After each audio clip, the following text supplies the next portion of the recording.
So you've grown your YouTube channel and maybe you're thinking it's time to hire a video editor. Maybe you're finding that video editing's slowing you down. It is one of the biggest time constraints that you'll have, and the more subscribers you get, the more videos you want to make. I'm going to give you some reasons now why you might not be ready to hire a video editor. Some of them might shock you.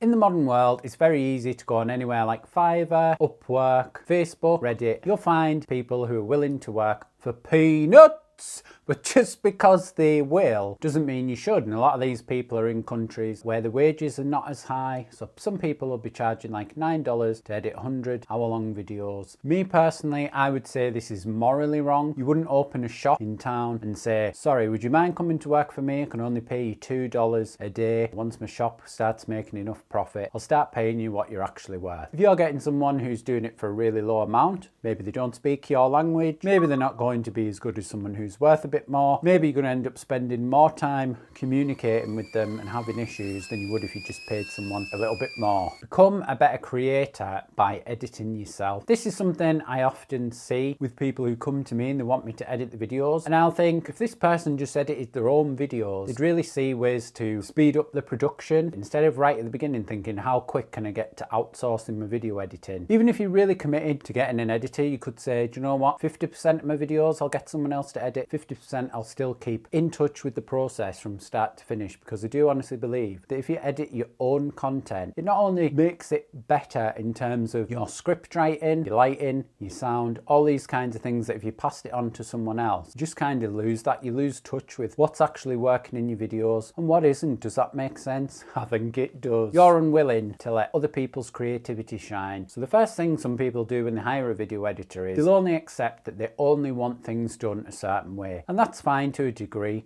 Maybe you have your own style. You say, oh, I always use this font or that font, or I use these kind of transitions. If you're so particular that you're not actually going to allow someone's creativity to shine, I don't think it's a good time to hire an editor. What you want is to build up a partnership and give someone enough trust. Especially if you're paying someone, these are people who've spent either their life or a long period of time learning about video editing, things that maybe will improve your video. Some people specialize in things like audience retention. Other people might just be really creative and find a better way. They might be able to elevate your video to places you didn't imagine. Now, obviously, I do understand you don't want someone who's going to come in and completely change your style of videos, but sometimes you've got to give people a little bit of room. Sometimes if you're just working for someone and you feel like you're a robot and it's like, do this, do that, do this, do that, don't do that, and I like it like this, and I like it like that, no, can we do this, and can we do that? It's like, why don't you just do it yourself? Like, what did you hire me for? You want to be a creator and not a manager. Something else that can happen, especially as your channel starts growing, you're hiring video editors,